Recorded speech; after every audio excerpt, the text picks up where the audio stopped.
오늘의 주요 뉴스입니다. 새 정부는 실외 마스크 의무 해제 여부를 다음 달 하순에 상황을 보고 판단한다는 계획입니다. 또 가을에 코로나19 재유행이 예상되는 만큼 그 이전에 4차 접종 가이드라인을 제시할 것이며 백신 이상 반응 보상도 강화할 것이라고 밝혔습니다. 이런 가운데 정부는 실외 마스크 착용 해제 관련 결정을 오는 금요일에 발표합니다. 실외 감염 위험이 실내보다 낮다는 과학적 근거와 방역 해이를 고를 수 있는 사회적인 측면을 종합 검토해서 결정하되 새 정부의 마스크 관련 의견도 반영하겠다고 밝혔습니다. 지구 지름의 3배도 안 되는 가까운 거리로 근접하는 소행성 아포피스에 대한 탐사 연구 계획이 예산에 가로막혀 무산될 위기에 빠졌습니다.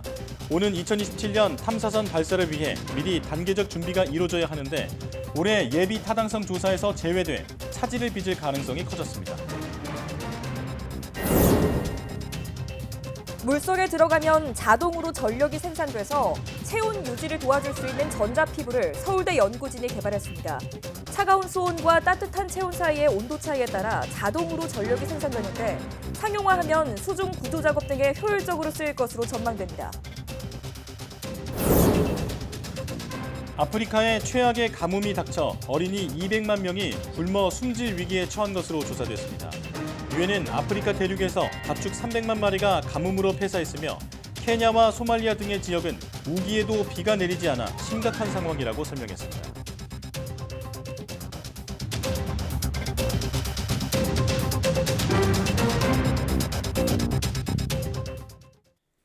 여러분 안녕하십니까? 사이언스 투데이 시작합니다. 대통령직 인수위원회가 실외 마스크 해제 시점에 대해 5월 하순 상황을 보고 판단하겠다고 밝혔습니다. 안철수 인수위원장은 코로나 특위 보건의료분과 종합대책 발표 브리핑에서 실외에서 마스크를 언제 벗을지는 5월 하순 상황을 보고 판단하려 한다고 말했습니다. 안 위원장은 아직 세계적으로 보면 우리나라 확진자 숫자가 많아 야외에서 마스크를 벗고 있는 다른 나라와 직접 비교하기 힘들다며 실외 마스크는 벗되 대신 건물에 출입할 때는 반드시 실내 마스크를 착용하는 것으로 의무화한다든지 하는 판단은 5월 하순 정도에 하겠다고 설명했습니다. 안 위원장은 이와 함께 코로나19 대응 100일 로드맵을 발표하면서 의료비 지원 한도를 3천만 원에서 5천만 원으로 올리고 사망 위로금도 5천만 원에서 1억 원까지 늘린다고 말했습니다. 코로나19 감소세가 이어지는 가운데 정부가 실외 마스크 착용 해제 관련 결정을 오는 금요일에 발표합니다. 중앙재난안전대책본부는 실외 마스크 착용 의무를 1차적으로 어떻게 조정할지 여러 의견을 검토한 뒤 29일 발표한다고 밝혔습니다. 대통령직 인수위원회가 새 정부 출범 뒤 한 달 안에 야외 마스크 해제 선언을 검토하겠다는 방향성을 제시한 것에 대해서는 해당 의견을 수렴해 금요일 발표에 반영하겠다고 말했습니다. 이에 실외 감염 위험이 실내보다 낮다는 과학적 근거뿐 아니라 전반적인 사회적 메시지 측면을 함께 검토해 마스크 해제 여부를 결정하겠다고 강조했습니다. 한국과 미국이 새로운 감염병 유행에 대비해 백신과 치료제 공동 연구를 위한 기반 구축에 나섭니다. 질병관리청 산하 국립감염병연구소는 미국 국립알레르기 감염병 연구소와 신변종 감염병에 대한 연구 협력을 강화하는 내용의 협력 의향서를 체결했다고 밝혔습니다. 이에 따라 두 기관은 코로나19와 같은 신종 감염병에 대한 백신 개발과 치료제 분야 연구를 우선순위로 두고 양국 연구자들이 참여하는 공동 연구와 인력 교류 및 심포지엄 프로그램을 추진하게 됩니다.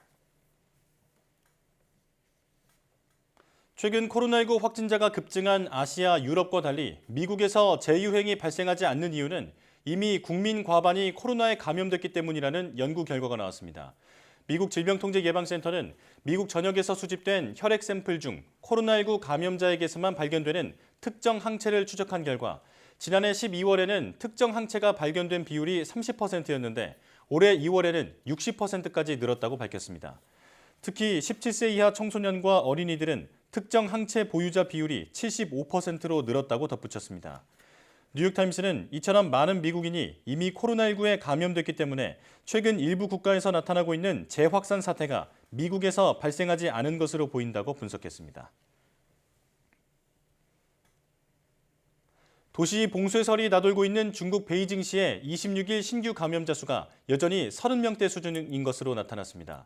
중국 국가위생건강위원회는 베이징의 26일 신규 감염자 수는 무증상 3명을 포함해 모두 34명이며 하루 전에 33명과 비슷하다고 발표했습니다. 지난 월요일부터 시작된 대대적인 핵산 검사에도 숨어있는 감염자가 적게 나옴에 따라 베이징시가 27일이나 28일 사이에 전격 봉쇄될 가능성은 크지 않은 것으로 보입니다. 하지만 베이징시 당국이 26일부터 핵산 검사 대상을 베이징 인구의 90%에 해당하는 약 2천만 명으로 확대해 계속 진행하고 있어 감염자 발생 추이를 더 지켜봐야 하는 상황입니다. 일상 회복이 진행되면서 그동안 개점 휴업 상태나 다름없었던 인천국제공항도 정상화에 착수했습니다. 네, 올여름 휴가철 해외여행 수요가 급증할 거란 예상이 나오면서 항공사 역시 손님 맞이 준비에 분주합니다. 최기성 기자입니다. 국제선 항공권 발권을 위한 줄이 길게 이어져 있습니다. 오미크론 변이 확산 우려가 커지던 지난해 12월과 비교해보면 인천국제공항 출국장 모습은 눈에 띄게 변했습니다. 2년 동안 솔직히 이제 뭐 화상 통화만 하고 서로 볼 수가 없었기 때문에 좀 많이 좀 아쉽긴 했었는데 해외에 나갈 수 있는 기회가 많아졌으면 하는 바람입니다. 2019년 7천만 명이 넘던 국제선 여객 실적은 코로나19가 창궐하기 시작한 2020년 1,190만 명 수준으로 줄었고 지난해에는 319만 명으로 급감했습니다. 인천공항공사는 정부 일상회복 움직임에 발맞춰 연말까지 주요 시설 운영률을 100%로 확대하겠다는 계획을 내놨습니다. 단계별로 입출국장을 확대 운영하고 여객 편의시설이나 상업시설 매장, 노선버스도 정상화하겠다는 취지입니다. 이와 함께 현재 저녁 8시부터 새벽 5시 사이로 정해진 운항 제한 시간 해제와 PCR 검사 완화를 정부에 건의했습니다. 여행 상품을 선택하는 데 있어서 주저하게 되는 원인이 되고 있다고 합니다. 왜냐하면 여행 상품 가격도 유가 때문에 지금 부담이 되는 데다가 PCR 검사 같은 경우는 100만 원 남짓 하기 때문에 항공사들은 당장 반기는 분위기입니다. 공항 운영 정상화 방안과 위축된 여행 심리 회복을 위한 PCR 검사 등 방역 조치 완화 노력을 환영합니다. 본격적인 휴가철이 다가오는 만큼 여객기 비행 횟수도 점차 늘립니다. 대한항공은 8개 노선 주 10일에 증편, 아시아나항공은 9개 노선에서 주 18회 증편을 5월부터 각각 진행합니다. 2년 넘는 시간 동안 해외여행이 힘들었던 만큼 올해 7, 8월 전통적인 성수기에는 해외여행 수요가 대폭 증가할 것으로 예상하고 있습니다. 인천공항공사는 연말이면 하루 평균 여행객 15만여 명, 2019년 대비 80% 수준을 회복할 것으로 내다봤습니다. YTN 최기성입니다.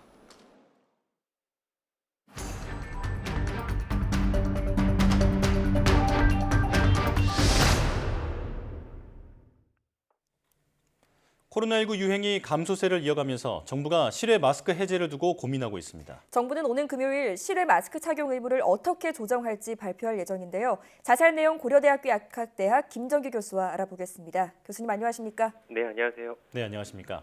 실외 마스크 착용 의무 해제를 두고 정부가 오는 금요일에 계획을 발표할 예정인데 대통령직 인수위원회가 5월 하순 정도의 상황을 보고 판단하겠다고 밝히면서 갈피를 잃은 모양새입니다. 이번 발표에서 어떤 결정이 나올 거라고 보십니까? 현재 보면 정점 대비 신규 확진자 규모는 크게 줄어서 현재는 정점에서의 신규 확진자 규모와 비교를 할 때는 약 90% 가깝게 감소를 한 상태거든요. 네.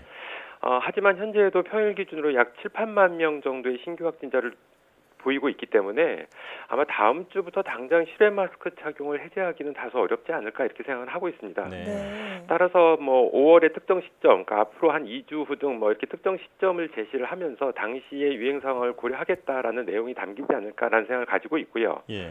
반면에 만약에 해제하는 방향으로 발표가 이루어진다라고 하면 실외 마스크 착용을 완전 해제하기는 어려울 거다 이렇게 보고 있습니다. 네. 사실 현재에도 실외에서 2m 거리가 유지된다라고 하면 마스크를 벗을 수가 있는데 사실 이러한 부분을 잘 모르시는 국민분들이 많거든요. 네. 따라서 현재의 지침을 보다 구체화하는 방향으로 정부안이 발표되지 않을까 이렇게 생각을 하고 있습니다. 예. 가령 예를 들면 사람이 많지 않은 곳에서 산책을 하는 등 이러한 거리두기가 되는 장소에서는 마스크 착용을 하지 않아도 된다라고 하는 거나 아니면 거리두기가 안 되는 사람이 밀집된 곳에서는 마스크를 착용해야 된다라는 등의 앞서 말씀드린 것처럼 현재의 지침을 보다 구체화하는 방향으로 발표가 되지 않을까 이런 생각을 가지고 있습니다. 네. 자, 아무래도 고려해야 할 상황들이 워낙 많다 보니까 정부도 지금 고심이 깊을 텐데요. 실외 마스크 해제 기준 가운데 하나가 바로 감염자 수일 겁니다. 실외 마스크를 해제하려면 감염자 수가 어느 정도까지 내려와야 안전하다고 보십니까? 글쎄요. 실외 마스크 착용 해제와 신규 확진자 규모의 상관관계에 대한 구체적인 연구 사례나 결과가 사실은 없습니다. 네. 그렇기 때문에 어느 누구도 어느 전문가도 실외 마스크 착용을 해제할 수 있는 구체적인 신규 확진자 규모를 제시하기는 상당히 어려울 거다 이렇게 판단을 하고 있고요. 네. 굳이 신규 확진자 규모를 제시를 한다라고 하면 약 1만 명 이하 수준까지는 감소를 해야지 보다 안심을 하고 실외에서 마스크 착용을 하지 않을 수 있지 않을까 이런 생각을 가지고 있습니다. 현재 수준에서는 앞서 말씀드린 것처럼 사람의 밀집도에 따라 거리두기가 충분한 장소에서는 마스크를 벗을 수 있다라고 생각을 하고 있거든요. 예. 다만 당연히 집회, 행사, 번화가 등 이게 사람들이 많이 모이는 곳에서는 현재는 마스크 착용을 반드시 해야 된다라고 생각을 하고 있고요. 예. 만일 집회나 행사 등과 같이 어떤 행사의 주체가 있는 곳에서는 마스크 착용을 유도할 수가 있는데 예. 사실 번화가 같은 곳에서는 이러한 조치를 취하기가 상당히 어려운 측면이 있거든요. 따라서 마스크 착용 여부를 두고서 국민들 간의 사회적 갈등이 야기될 가능성이 상당히 있다. 따라서 이러한 부분에 대한 신중한 고민이 필요하다 이렇게는 보고 있습니다. 네. 자, 그렇다면 실외에서 마스크를 벗는다는 게 우리 사회의 사회적이나 경제적으로 어떤 변화로 이어질 거라고 보십니까? 일단 불편성이 사회적 측면이라고 판단을 한다라고 하면 일단 사회적 측면에서는 불편성이 해소되는 그런 방향에 영향을 줄 수가 있다라고는 볼 수가 있는데 네. 경제적으로는 큰 의미나 영향이 없지 않을까 이렇게 생각을 하고 있습니다. 사실 사회적 거리두기는 사회적 그리고 경제적으로 미치는 영향이 상당히 높지만 실외 마스크 착용에 관해서는 이러한 영향이나 의미가 상당히 낮다 이렇게 볼 수가 있습니다. 그렇군요. 자, 그런가 하면 인수위가 전국 단위 대규모 항체 양성률 조사도 시행할 계획이라고 밝혔는데요. 현재 확인된 누적 확진자가 전 국민의 33% 정도인데 실제 항체 양성률은 이 수치와 다를 수도 있다고 보십니까? 실제 만약에 조사를 한다라고 하면 실제 항체 양성률은 감염자 수 비율보다는 훨씬 높을 거다 이렇게 생각을 하고 있고요. 네. 한 적어도 2배 이상은 되지 않을까라고 조심스럽게 예측은 하고 있거든요. 네. 그 대표적인 이유는 실제로 우리 오미크론 유행 상황에서 무증상 감염으로 지나가신 분도 상당히 많고요. 네. 그리고 감염을 인지했음에도 불구하고 자가격리 의무 조치 등 때문에 생계형 샤이 오미크론 환자가 상당히 많을 걸로 이렇게 생각을 하고 있거든요. 따라서 만약에 항체 양성률 조사를 하게 된다라고 하면 앞서 말씀드린 것처럼 실제 감염된 비율, 그러니까 인구의 33%보다는 훨씬 더 높을 거다 이렇게 생각을 하고 있습니다. 예. 다만 가장 중요한 부분이 한 가지가 있는데 항체 양성률 조사를 어떤 방식으로 하냐가 상당히 중요합니다. 네. 그러니까 중화항체가를 조사할 거냐 아니면 일반 항체가를 조사할 거냐 이 부분도 상당히 중요한 부분이고요. 일반 항체가를 조사한다면 항체가 조사에 쓰이는 항원을 스파이크 단백질로 할 거냐 아니면 스파이크 단백질이 아닌 다른 단백질로 할 거냐 이 부분도 상당히 중요합니다. 네. 현재 백신 접종 인구가 2차 접종 기준으로 약 90%에 달하고 있기 때문에 중화항체가 조사나 아니면 스파이크 단백질을 이용한 일반 항체가 조사는 백신 접종자와 감염에 따른 자연면역 형성자를 구분할 수가 없습니다. 예. 그래서 큰 의미가 없고요. 굳이 항체가 조사를 한다라고 하면 스파이크 단백질이 아닌 비스파이크 단백질을 사용한 일반 항체가 조사가 보다 타당성이 있다 이렇게 판단하고 있습니다. 예. 자, 그러니까 우리 사회에 숨겨진 확진자가 더 많을 것이다 이렇게 전망을 하신 건데요. 항체 양성률 조사가 코로나19 대응에 어떻게 활용될 수 있는 건지도 궁금합니다. 사실은 제 개인적으로 볼 때는 현 단계에서 항체 양성률 조사가 큰 의미는 없다라고는 생각을 하고 있습니다. 네. 이게 확진되지 않은 감염자 규모가 어느 정도 되는지 이 부분을 파악하는 정도의 의미가 있고 반대로 유행이 그러니까 현 시점은 지금 오미크론 유행이 정점을 지나서 안정화 단계로 들어간 상태거든요. 예.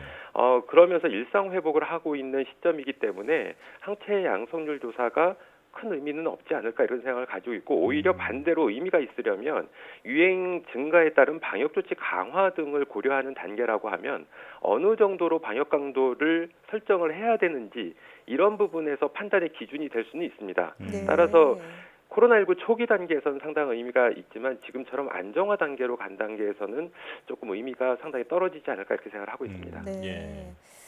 자, 그런가 하면 인수위는 대통령직 속에 감염병 위기 대응 자문기구를 설치하기로 했습니다. 이 자문기구 구체적으로 어떤 역할을 수행하는 것이 바람직하다고 보십니까? 지금 우리 코로나19 2년 넘게 유행 상황 속에서 여러 가지 어떤 시행착오들이 분명히 있었었거든요. 예. 그래서 이러한 시행착오를 줄이기 위한 어떤 자문 역할로서의 기능이 가장 중요하지 않을까라는 생각을 가지고 있고 네. 기본적으로 포스트 코로나 대비해서 방역 조치 완화 정도나 방향성을 어떻게 설정해 나갈 거냐 하는 부분에 대한 자문 역할이 가장 적절하지 않을까 생각을 하고 있고요. 예. 더불어서 이번 가을이나 겨울에는 코로나19가 재유행할 가능성도 있기 때문에 이러한 부분에 있어서의 방역 강도라든가 아니면 위기 대응을 어떻게 할 거냐라는 부분에 대한 어떤 자문을 제시하는 게 좋지 않을까 생각을 하고 있고요. 예. 더불어서 향후에는 제2의 코로나가 분명히 또 발생할 가능성이 있거든요. 그래서 이러한 부분에 대한 대비책 마련을 위해서 이런 특정 자문 역할을 하는 게 가장 적절하지 않을까 이런 생각을 가지고 있습니다. 예. 자, 지난 2년간의 경험과 교훈을 발전시키는 그런 조직이 되기를 바라야겠습니다. 자, 코로나19 브리핑 고려대학교 약학대학 김정기 교수와 함께했습니다. 교수님 고맙습니다. 네, 감사합니다.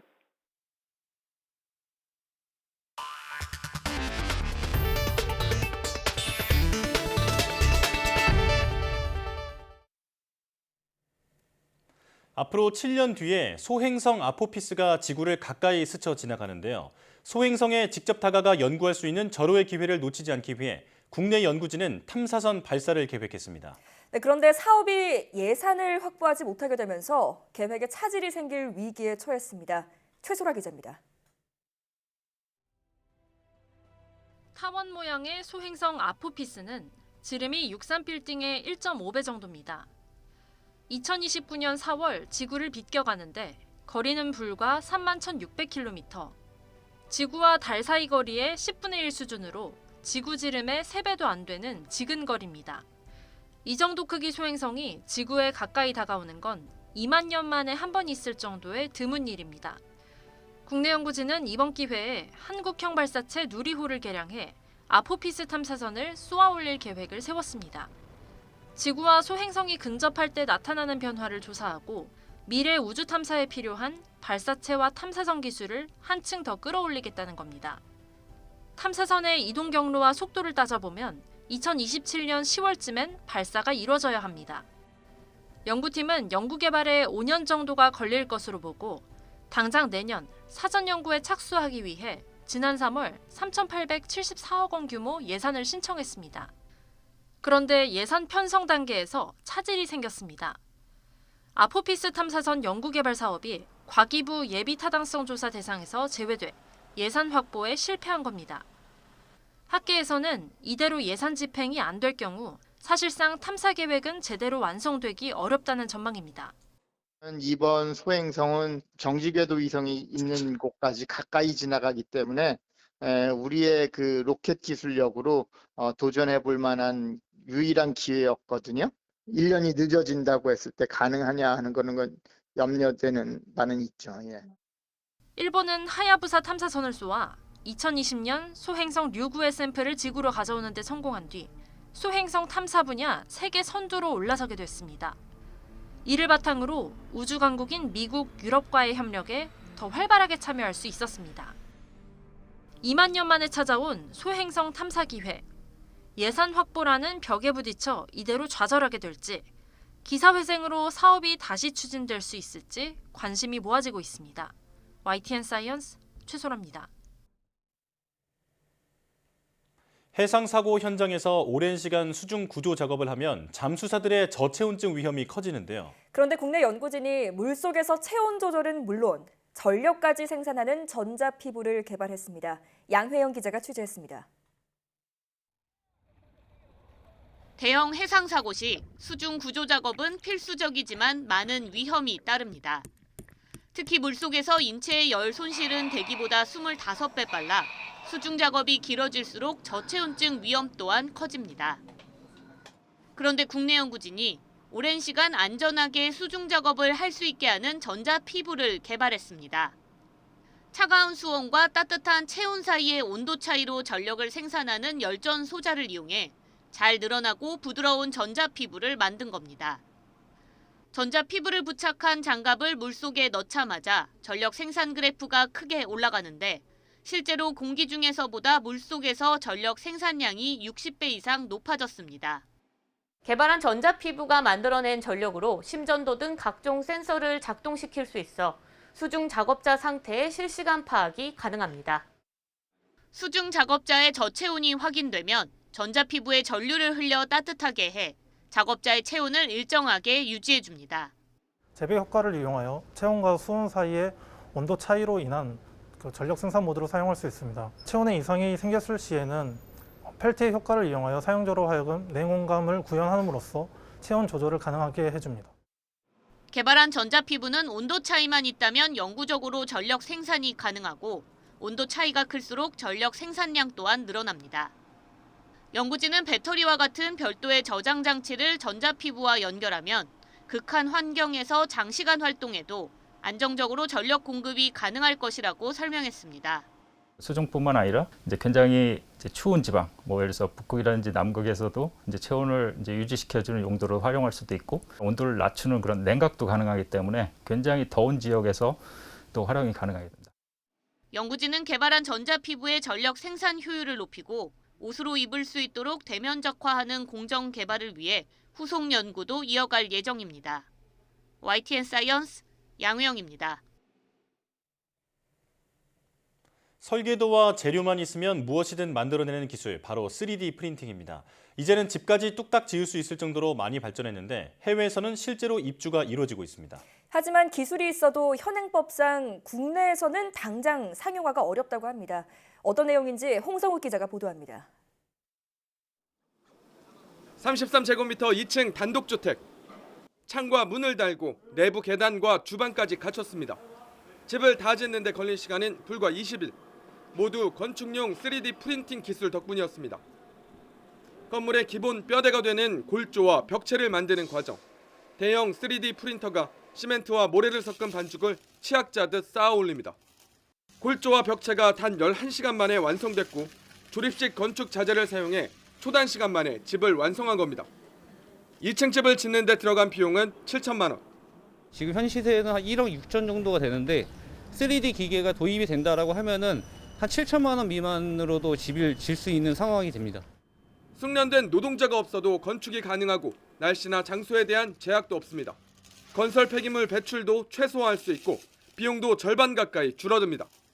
문제는 현행 건축법상 사람이 들어갈 수 있는 건축물을 3D 프린터로 만드는 게 허용되지 않는다는 것. 이미 미국과 일본 등 일부 국가는 3D 프린터 주택을 상용화해 보급하고 있는 것과는 대조적입니다. 재료공학자, 기계 분야, 그리고 이제 이게 법정, 재정, 그리고 이제 이런 공무원들 그런 분들이 다들 모여서 융합을 해야지만 가능합니다. 기술은 개발됐지만 상용화 단계에서 막힌 상황. 3D 건축물에 대한 내진과 단열, 거주 안정성 등 각종 안전 기준을 하루빨리 마련해야 한다는 요구가 나오는 이유입니다. YTN 홍서욱입니다.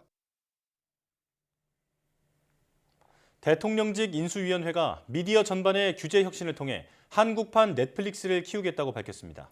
또 디지털 인재를 양성하기 위해 대학의 첨단 학과를 만들거나 늘리고 초등학교, 중학교의 디지털 교육도 필수화하기로 했습니다. 강희경 기자가 보도합니다. 온라인 동영상 서비스 OTT 가운데서도 웨이브와 티빙, 왓챠는 대표적인 우리나라 토종 OTT로 꼽힙니다. 그러나 지난 2월 기준 월 이용자 수를 보면 세 개 OTT를 모두 합쳐도 넷플릭스에 못 미칩니다. 매출액을 봐도 세 개사를 모두 합쳐야 넷플릭스 매출액의 60%를 조금 넘는 수준입니다. 이에 따라 차기 정부는 토종 OTT가 글로벌 경쟁에서 살아남을 수 있도록 전폭적으로 지원하기로 했습니다. 이른바 한국판 넷플릭스를 육성하겠다는 겁니다. 법 개정을 통해 콘텐츠 제작비에 대해 세액공제 등을 제공하고 전문 편집, 촬영자 등 다양한 직군에서 OTT 인재를 육성한다는 계획입니다. 관계 부처 합동으로 전폭적인 지원 기능 정책을 통해서 KOTT 출연을 앞당기겠습니다. 윤석열 대통령 당선인의 공약인 디지털 100만 인재 양성 방안도 구체화하고 있습니다. 인수위원회는 먼저 대학과 대학원에 소프트웨어, 인공지능 등 첨단 학과를 만들거나 늘려 전공생을 확대하기로 했습니다. 초등학교, 중학교에서는 디지털 교육이 필수화됩니다. 정보 교과 시수 확대 등 디지털 소양 교육을 위해 초, 중 등 교육 과정을 개편하겠습니다. 이 밖에 디지털 외 직무 전공자도 디지털 신기술을 적용할 수 있도록 교육을 강화하고 전국에 문제 해결 센터를 설치해 디지털 격차를 해소한다는 방침입니다. YTN 강희경입니다. 블록체인 기술을 이용한 가상자산인 대체 불가 토큰, 이른바 NFT를 이용해 신종 투자 사기를 벌인 20대가 구속됐습니다. 희소 가치가 있는 온라인 고양이 캐릭터에 투자하면 나중에 큰 돈을 벌 수 있다고 피해자들을 속였는데 피해 금액만 2억 원이 넘습니다. 김대겸 기자의 보도입니다. 지난 19일 경찰이 검은색 모자를 푹 눌러 쓴 20대 남성을 체포합니다. 체포된 남성은 26살 A씨, 신종 가상자산인 대체불가 토큰, 이른바 NFT를 이용해 2억 원대 사기 행각을 벌이고 도주한 혐의를 받습니다. 2020년 4월 12일 뒤에 보면 이제 NFT 사기 혐의로 체포영장 발부됐고요. 이 관련해서 지금 체포영장 집행합니다. 지금. NFT란 블록체인 기술을 이용해 그림이나 영상 등 디지털 자산에 소유권을 부여하는 방식으로 거래되는 신종 가상자산의 일종입니다. 구매 즉시 소유권과 거래 내용이 블록체인에 저장되기 때문에 위변조할 수 없고 그림 하나하나가 희소한 가치를 가지기 때문에 새로운 투자 수단으로 주목받고 있습니다. A씨는 이런 점을 이용해 고양이 캐릭터 10,000개를 만들어낸 뒤 투자자들을 모집했습니다. 고양이 캐릭터로 게임이나 상품을 만들어 투자 가치를 만들겠다는 사업 구상과 함께 매달 가상화폐를 지급하겠다는 약속도 함께 내걸었습니다. 본인들이 이런 설계를 가지고 있다.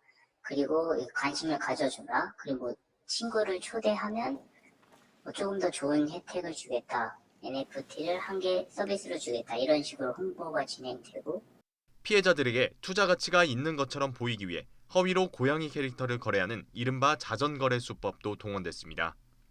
A씨를 비롯한 일당 4명이 서로 고양이 캐릭터를 사고팔며 거래 금액을 높였고 최초 3만 원대에 팔리던 고양이 캐릭터는 최대 50만 원까지 가격이 치솟기도 했습니다.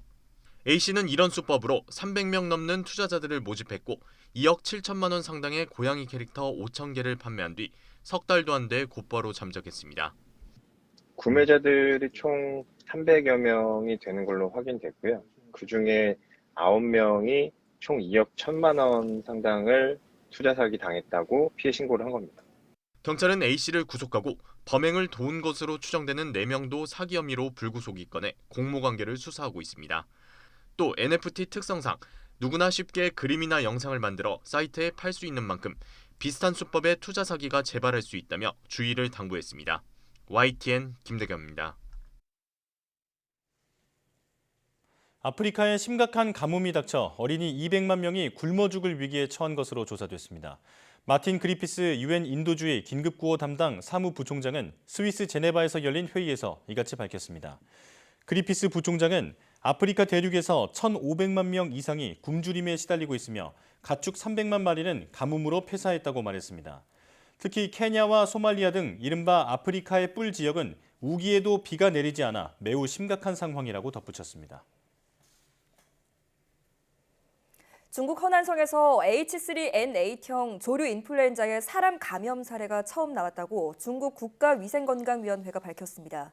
위생건강위원회는 허난성 주마덴에 사는 4살 남자아이가 발열 등의 증세를 보여 검사한 결과 H3N8 조류 인플루엔자 바이러스 양성으로 나타났다고 설명했습니다. 발병 전 아이의 집에서 닭과 까마귀를 키웠고 집 주변에 물오리가 사는 것으로 파악됐다고 위원회는 덧붙였습니다. 위생건강위원회는 이번 감염 사례가 일회적이며 우연한 것으로 보인다며 대규모 유행 가능성은 낮은 것으로 평가했습니다. 우크라이나가 수도 키이우에 세워진 러시아와의 우정을 상징하는 동상을 시민들의 환호 속에 철거했습니다. 민간인 최대 2만여 명 살해 의혹이 제기되는 우크라이나 마리우폴 근처에서 또 다른 집단 매장지가 포착된 것으로 전해졌습니다. 이종수 기자입니다. 우크라이나와 러시아 노동자가 소비에트 우호 훈장을 함께 들고 서 있는 높이 8m 동상입니다. 이 러시아 우정 동상이 러시아의 우크라이나 침공으로 설치된 지 40년 만에 철거가 시작됐습니다. Россия напала на Украину. Первые ракеты упали, 30 ракет ночью 24-го рухнули на Украину. Можно с Россией быть друзьями? 러시아 노동자를 상징하는 동상의 머리부터 제거됐습니다. Цей пам'ятник раніше символізував дружбу між українським та російським народом, а ми зараз бачимо, наскільки ця дружба руйнуванням українських міст. 동상 철거 모습을 지켜본 키이우 시민들은 환호했습니다.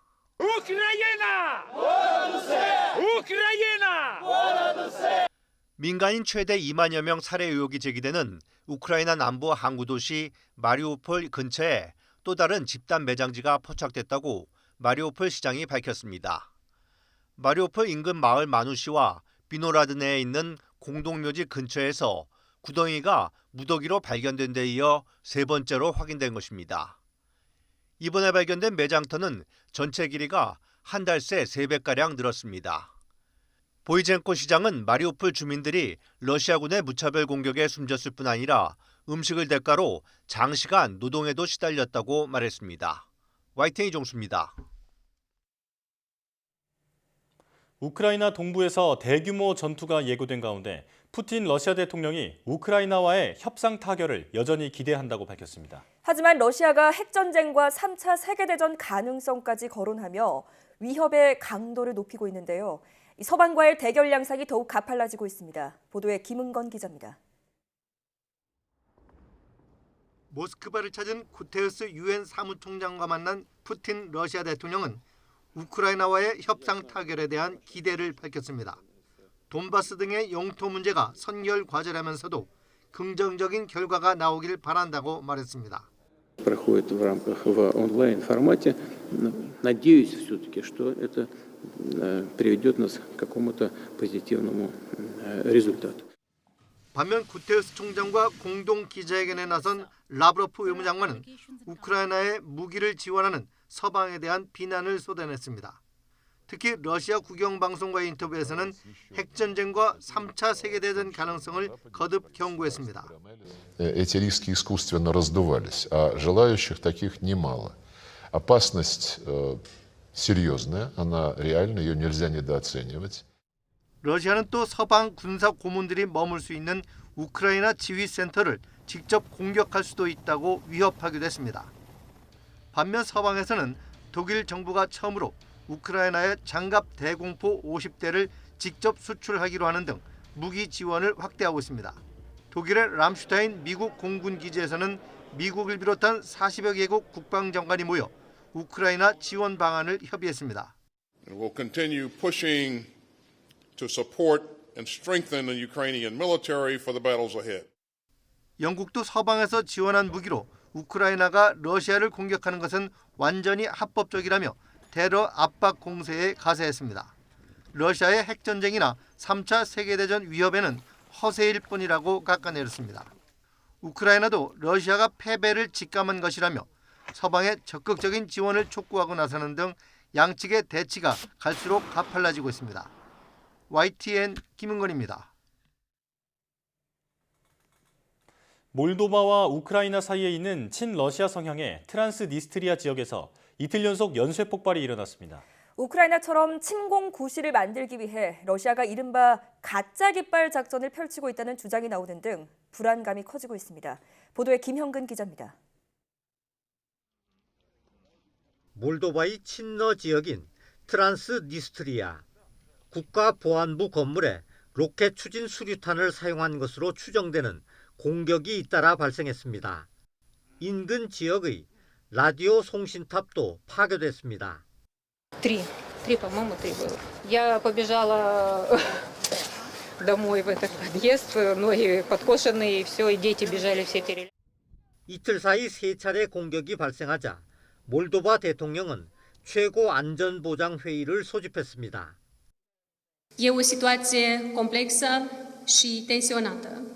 Noi suntem vigilenți, vom lua toate măsurile necesare pentru prevenirea unor escaladări, pentru întărirea securității statului și protejarea cetățenilor noștri. 현재까지 공격의 배후는 확인되지 않았습니다. 하지만 일각에서는 러시아의 이른바 가짜 깃발 작전 가능성을 제기하고 있습니다. 트란스니스트리아에 군대를 진입시킬 구실을 만들기 위한 자작극이란 겁니다. Situația asta a fost planificată, chibzuită, gine către ruși, dirigeată de către Putin și de toți adepții lui. Ia că Krasnoselski tot face parte dintre asta.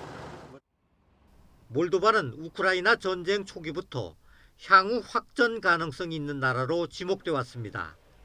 특히 최근 러시아군 고위 관계자의 언급으로 그 우려가 더 커지고 있습니다. 이 관계자는 우크라이나 남부 지역을 장악하는 것이 목표라면서 이를 통해 트란스니스트리아로 가는 출구를 만들 수 있다고 말했습니다. 러시아군이 우크라이나 남부를 거쳐 몰도바까지 세력을 확장할 수 있다는 뜻으로 풀이됩니다. 몰도바 북동부의 트란스니스트리아는 대표적인 친러 지역으로 1992년 독립을 선포했습니다. 몰도바는 이를 인정하지 않고 있지만 러시아는 이곳에 병력을 주둔시키고 있습니다. 우크라이나 돈바스 지역과 완전히 닮은 꼴이어서 국제사회는 우려스러운 눈길로 지켜보고 있습니다. YTN 김영근입니다. 세계 최대의 드론 생산업체인 중국 DJI가 러시아와 우크라이나에서 사업을 모두 중단한다고 발표했습니다. DJI는 26일 공지를 통해 이같이 밝히고 세계의 다양한 지역에서 준수해야 할 요건들에 대해 내부적으로 재평가를 하고 있다고 덧붙였습니다. 로이터 통신은 이 소식을 전하면서 러시아의 우크라이나 침공이 시작된 이후 중국 주요 대기업이 러시아에 대한 제품 판매를 중단한 것은 이번이 처음이라고 보도했습니다. 로이터는 아울러 DJI가 어느 쪽이든 자사의 드론을 전투에 사용하는 것을 막기 위해 러시아와 우크라이나 모두에 대해 사업의 잠정 중단을 결정했다고 설명했습니다. 우크라이나 전쟁에 직접 참전하지 않은 미국과 서방이 꺼내든 무기는 러시아의 돈줄을 막는 경제 제재입니다. 원유 판매 등 몇몇 분야에서 벌써 효과가 나타나기 시작하면서 국제사회는 제재 고삐를 더욱 쬐고 있습니다. 류재복 기자의 보도입니다. 러시아 예산의 5분의 1인 40조 원을 한 해 세금으로 내는 최대 기업 로즈네프트가 원유 살 업체를 구하지 못했습니다. 원유 3,800만 배럴을 팔기 위해 국제 입찰을 진행했는데 중개업체들이 나서지 않았기 때문입니다. 업체들은 다음 달 시작되는 유럽 연합의 제재를 의식해 러시아 원유 거래에서 손을 떼고 있습니다. 원유 저장 시설이 부족한 러시아는 원유를 못 팔면 생산 자체를 줄여야 하는 구조라서 막대한 타격이 예상됩니다. 수입 천연가스의 40%, 석유의 27%를 러시아에 의존하는 유럽 연합을 돕기 위해서 미국과 다른 나라들은 십시일반 나선다는 계획입니다. We have been working to increase natural gas supply and options to European countries that have been reliant on Russia for natural gas supply in anticipation of the possibility of this happening or a decrease in what they're providing. 미국이 러시아군 소속 해커 6명에게 현상금 $1,000만 걸고 수배에 나선 것도 경제 제재의 하나로 해석됩니다. 러시아군 해커들은 미국의 병원 등 주요 기반 시설을 대상으로 악의적인 해킹 활동을 한 혐의를 받고 있습니다. 미국 정부는 악성 소프트웨어를 사용해 컴퓨터를 감염시키고 이를 고리로 돈을 뜯어내는 새로운 돈줄을 막기 위한 것이라고 설명했습니다. 러시아의 반격도 거셉니다. 러시아 국영 가스회사 가즈프롬은 폴란드와 불가리아에 가스를 주지 않겠다고 통보했습니다. 러시아 르블화로 결제하라는 요구를 받아들이지 않았기 때문이라는 게 이유인데 우크라이나를 돕는 두 나라를 압박하기 위한 속내로 풀이됩니다. 장기전 양상이 완연한 우크라이나 전쟁은 전장이 아닌 경제 영토에서도 치열한 공방이 이어지고 있습니다. YTN 유재복입니다.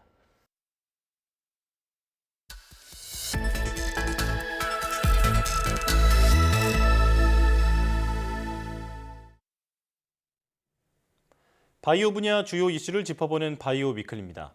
코로나19 백신을 만든 모더나는 지금은 모르는 사람이 없지만 코로나19 이전만 해도 신생 벤처기업에 지나지 않았는데요. 코로나19를 계기로 전통적인 바이오 업계 위기 질서가 급변했다고 합니다. 2022년엔 어떤 기업들이 뜨고 또 어떤 기업들이 저물었을까요? 2022년 글로벌 25대 바이오텍 기업에 대해 이성규 기자와 자세히 알아보겠습니다. 어서 오세요. 안녕하세요. 네, 안녕하십니까. 자, 우선 저희가 글로벌 25대 바이오텍이라고 소개를 했는데 이게 제약사와는 조금 다른 개념이죠. 어떤 차이가 있는지 설명해 주시죠. 이 바이오텍은 바이오 벤처라고도 부르죠. 바이오텍이나 제약기업이나 모두 의약품을 만든다는 점에서는 같습니다. 네. 다만 바이오텍은 이름에서도 알 수 있듯이 바이오 의약품을 전문으로 만드는 기업을 말합니다. 이 바이오 의약품은 코로나19 항체 치료제와 같은 항체 의약품이나 mRNA 백신처럼 유전자를 활용한 의약품을 말합니다. 예. 또 백혈병 치료제인 카티와 같은 세포 치료제도 이 바이오 의약품에 속한다고 말할 수 있습니다. 네, 그런 차이점이 있군요. 자, 그렇다면 2022년 글로벌 25대 바이오텍 기업에는 어떤 회사들이 이름을 올렸나요? 그 제니라는 미국의 바이오 분야에 꽤 좀 유명한 언론 매체가 있는데 이 네. 매체가 3월 4일 기준 시가총액으로 이제 글로벌 25개 바이오텍 기업을 발표했습니다. 네. 국내에서는 한국생명과학연구원 생명공학정책연구센터가 이를 바탕으로 보고서를 작성했는데요. 네. 이 25대 바이오텍 기업의 면면을 살펴보면 절반 정도의 한 12개 기업이 미국에 본사를 두고 있습니다. 네. 이 가운데는 뭐 길리어드 사이언스와 같이 세계 최초로 코로나19 치료제 렘데시비를 개발해서 우리에게 익숙한 회사도 포함되어 있고요. 네. 코로나19 항체 치료제를 개발했던 리제네론도 이름을 올렸습니다. 또 코로나19 mRNA 백신을 개발한 모더나와 화이자와 함께 백신을 개발한 독일의 바이온테크 등도 이 25대 기업에 속했습니다. 예. 역시 바이오 선진국인 미국 기업들이 다수 포함됐는데요. 1위도 혹시 미국 기업입니까? 1위는 미국 기업은 아니고 이 덴마크 기업이 차지했는데 이 노보 노르디스크라는 기업입니다. 네. 이 노보 노르디스크는 당뇨병 치료제의 세계 최강자로 알려져 있는데요. 이 노보 노르디스크는 조사 시점인 3월 4일 기준 시가총액이 2,360억 달러, 우리 돈으로 한 298조 원에 달했습니다. 이전 조사인 2019년과 비교하면 시총이 약 2배 정도 증가했습니다. 그렇군요. 자, 그렇다면 국내 기업들 가운데는 어떤 기업들이 이름을 올렸을까요? 국내에서도 2개 기업이 글로벌 25대 바이오텍 기업의 이름을 올렸는데요. 네. 삼성 바이오로직스와 셀트리온입니다. 이 삼성 바이오로직스는 422억 달러, 하나로 약 52조 원으로 13위에 이름을 올렸고요. 네. 2019년을 기준으로 살펴보면 삼성 바이오로직스는 약 219억 달러, 약 27조 6천억 원으로 12위였습니다. 이 셀트리온은 191억 달러, 약 23조 원으로 23위를 차지했고요. 2019년에 셀트리온은 218억 달러, 약 26조 5천억으로 13위였습니다. 그렇군요. 자, 우리나라도 2개 기업이 글로벌 25대 바이오텍에 꼽혔다는 건데요. 올해 명단에서 그 예년과 비교해서 두드러지는 특징이 뭐가 있을까요? 신규 기업의 진입을 꼽을 수 있을 것 같은데요. 이 2위 기업이 서머피셔 사이언티픽이라는 회사인데요. 네. 이 회사는 사실 2019년에는 포함되지 않았다가 이번에 2022년에 2위로 새롭게 진입을 한 회사죠. 네. 이 서머피셔 사이언티픽은 바이오 연구 장비, 시약, 배지 등을 생산 판매하는 회사인데요. 네. 이 코로나19를 계기로 백신이나 치료제 개발에 필요한 시약이나 배지, 장비 수요가 크게 늘면서 새롭게 진입한 것으로 보입니다. 네. 자, 그런데 코로나19로 특수를 누린 기업들이 이 밖에도 좀 더 있을 것 같은데 어떤가요? 상당수 기업들이 이제 코로나 특수를 누렸었죠. 사실 처음에도 언급했던 모더나나 바이온테크 같은 기업들이 대표적인 사례로 볼 수가 있을 것 같은데요. 이 모더나는 58억 달러, 약 7조 3천억 원으로 8위를 차지했고요. 바이온텍은 33억 달러, 약 4조 1천억 원으로 16위를 기록했습니다. 이 바이오 의약품 위탁 생산 업체들의 활약도 두드러졌는데요. 이 모더나 백신을 위탁 생산한 이 론자가 새롭게 11위에 진입을 했습니다. 이 외에도 코로나19 항체 치료제를 개발했던 리제네론이 6위, 렘데시비를 개발한 길리어드가 바로 앞인 5위를 기록했습니다. 그렇군요. 자, 코로나19의 영향이 이 바이오 업계에 지각 변동을 일으켰다라는 건데요. 사실 그 코로나 말고도 이 기간에 다른 이슈가 많았잖아요. 이제 어떤 기업들이 선전했나요? 최근 그 어떤 의료의 트렌드는 이 개인 맞춤형 치료거든요. 쉽게 좀 설명을 하자면은 개인의 유전자를 분석을 해서 그 유전자 특성에 맞는 치료제를 찾아주자 이런 거거든요. 이런 맥락에서 이 유전자 분석 장비와 기술, 서비스를 보유한 일루미나가 2022년에 10위로 또 새롭게 진입을 했었죠. 이 일루미나는 유전자 분석 서비스인 차세대 연기 서열 분석 NGS라고 부르는데 네. 이 장비에서 세계 1위 업체입니다. 그렇군요. 네. 자, 지금까지는 이제 2020년에 떴던 그 기업들을 살펴봤다면 이제 지는 기업들도 있을 것 같은데요. 어떤가요? 이 뭐 셀젠이나 알로젠, 알렉시온 같은 기업들은 사실은 2019년에는 포함됐지만 네. 2022년에는 그 순위에서 빠졌었거든요. 네. 이 셀젠은 이 블록버스터 혈액암 치료제인 레블리미드를 보유한 회사인데요. 통상 이 블록버스터라고 하는 것은 연매출 1조 원이 넘는 의약품을 말합니다. 그래서 셀젠의 경우에는 이 혈액암 치료제가 특허 만료가 임박하면서 순위에서 빠진 것으로 보입니다. 아무래도 이제 특허 만료가 임박하면 바이오 시밀러들이 나오게 되고 경쟁에서 좀 시장 점유율이 깎이는 측면이 있거든요. 예. 자, 그렇다면 이번에 이제 25대 글로벌 바이오텍 목록이 그 많은 변화가 일어나지 않았습니까? 이 목록이 주는 시사점은 뭐가 있을까요? 사실은 이제 이게 뭐 기업들이라는 게 이 시총이라는 거는 뭐 올라가기도 하고 내려가기도 하고 엎치락뒤치락 하는데 네. 이 상위 뭐 한 탑 3 정도 기업들은 크게 변동이 없어요. 아, 네. 2019년 1위였던 기업이 암젠인데 네. 2022년에 3위를 했고요. 2022년 1위를 했던 이 노보 노르디스크는 2019년 2위였죠. 그 사실 상위 기업들은 크게 차이가 없는데 네. 문제는 이제 그 중간 정도에 있는 그런 기업들일 것 같아요. 예. 앞서 설명했던 그 셀젠의 사례에서 알 수 있듯이 한때 잘 나가더라도 이게 어느 순간 크게 또 밀릴 수가 있는 거죠. 그래서 바이오텍 기업들이 상위권을 유지하기 위해서는 어떤 혁신적인 치료제 개발과 신규 플랫폼을 지속적으로 발굴하는 게 가장 중요하다. 뭐 이렇게 볼 수 있을 것 같습니다. 예. 자, 지속적인 투자와 연구가 뒷받침이 돼서 앞으로는 글로벌 25대 바이오텍 명단에 우리나라 기업들이 더 많은 이름을 올리기를 바랍니다. 지금까지 이성규 기자와 함께했습니다. 잘 들었습니다.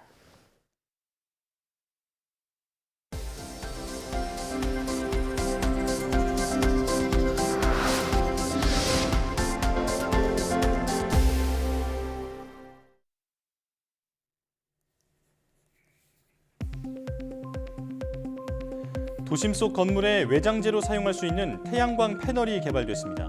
한국생산기술연구원은 태양광 패널을 손상 없이 절단하는 기술과 최대 출력이 나오도록 배치하는 기술 등을 적용해 건물 외장재로 사용하기에 적합한 수준의 태양광 패널 제조 기술을 개발했다고 밝혔습니다.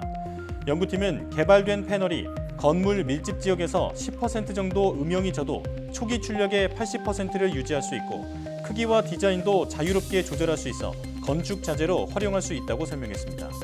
또 기존 패널의 경우 막대 모양의 은색 전도체가 전면에 드러나 미관을 해치고 눈부심을 유발했지만 이번 패널은 전도체를 제거해 문제를 해결했다고 덧붙였습니다.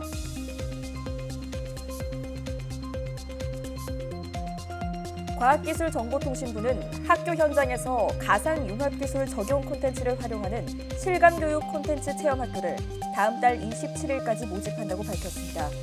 과기정통부는 올해 전국 초중고 총 40개 학교를 선정하고 체험기간 헤드마운트 디스플레이와 태블릿 PC 등을 지원할 예정입니다. 지난 2020년에서 2021년 실감교육 콘텐츠 체험학교에 참가한 곳은 총 55개며 참여 학생은 약 1,200명입니다.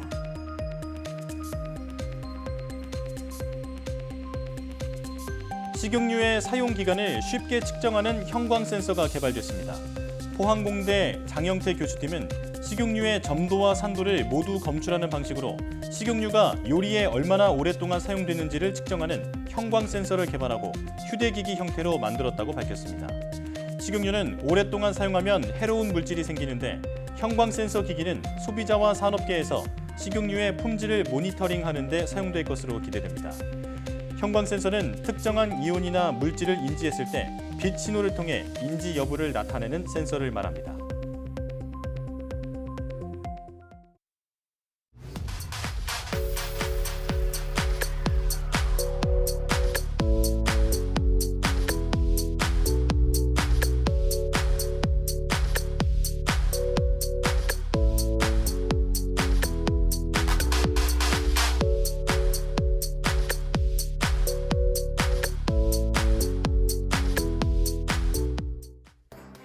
실외 마스크 착용 해제 관련 결정이 오는 금요일에 발표됩니다.